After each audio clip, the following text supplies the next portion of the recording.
Salam dan bahagia buat kita semua.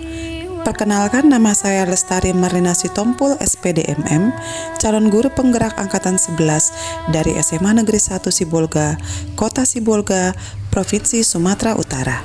Dalam kesempatan kali ini, saya akan memaparkan kesimpulan dan refleksi dari pemikiran Ki Hajar Dewantara pada modul 1.1 koneksi antar materi.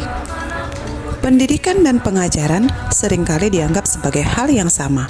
Sebenarnya, pendidikan dan pengajaran itu adalah dua hal yang berbeda.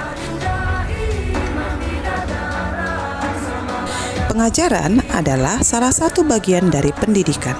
Pengajaran adalah proses pendidikan dalam memberi ilmu untuk kecakapan hidup secara lahir dan batin.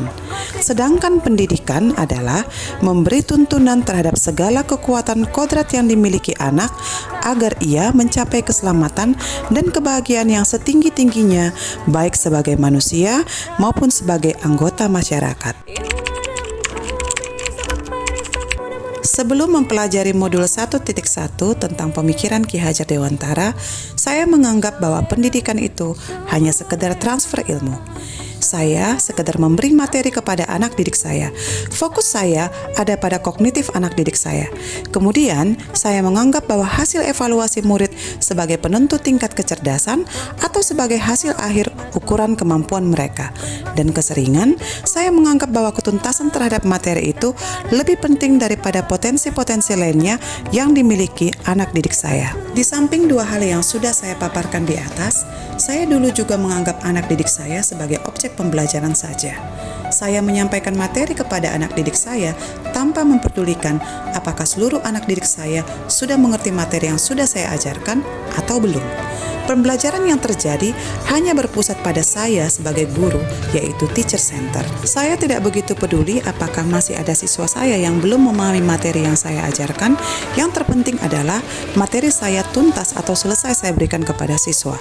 Dan saya seringkali menganggap bahwa ketercapaian KKM itu yang paling utama. Siswa yang sudah mencapai KKM atau yang melebihi KKM adalah siswa yang cerdas dan pintar. Sementara siswa yang belum mencapai KKM atau berada di bawah KKM adalah siswa yang bodoh. Dan setelah mempelajari modul 1.1 ini, pandangan tersebut saya sadari sangatlah salah.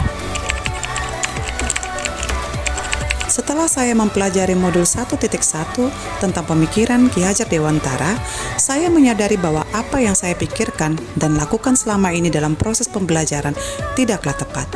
Seharusnya saya melakukan pembelajaran secara holistik atau menyeluruh.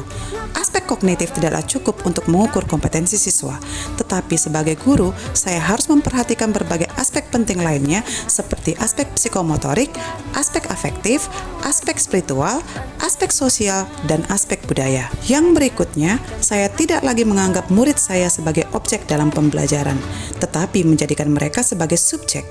Pada pembelajaran, murid secara bebas dan mandiri dapat berekspresi dan bereksplorasi dalam menggali informasi dan ilmu pengetahuan. Guru hanya berperan sebagai fasilitator yang menuntun siswa dalam berkreasi dan berinovasi. Dalam pembelajaran, guru harus tulus dan ikhlas, sehingga guru dapat benar-benar memahami dan memenuhi kebutuhan siswa dalam proses pembelajaran.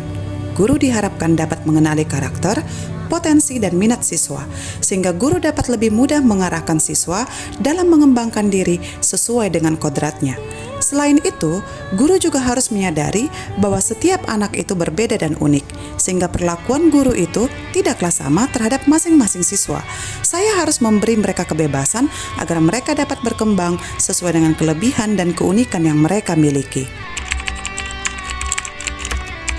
Yang dapat segera saya terapkan di kelas antara lain, merancang pembelajaran yang interaktif dan menyenangkan. Murid bebas berpendapat, berekspresi, dan bereksplorasi, sehingga tercipta pembelajaran yang dinamis dan efektif. Menjadikan siswa sebagai subjek pembelajaran atau student center, siswa yang aktif menggali informasi dan ilmu pengetahuan. Menerapkan pembelajaran yang variatif dengan memanfaatkan teknologi. Dengan model pembelajaran seperti ini, maka siswa mampu berpikir kritis, kreatif, komunikatif, dan kolaboratif.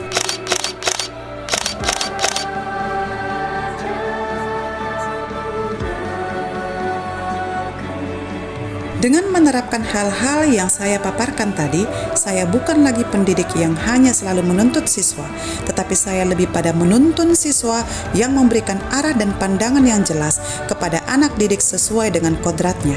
Semoga dengan pendidikan yang memerdekakan siswa ini dihasilkan banyak generasi yang cerdas, tanggap, kritis, kreatif, berkarakter yang bernilai luhur, dan kompetitif. Demikian, semoga video ini dapat menginspirasi. Semoga pendidikan di Indonesia semakin maju.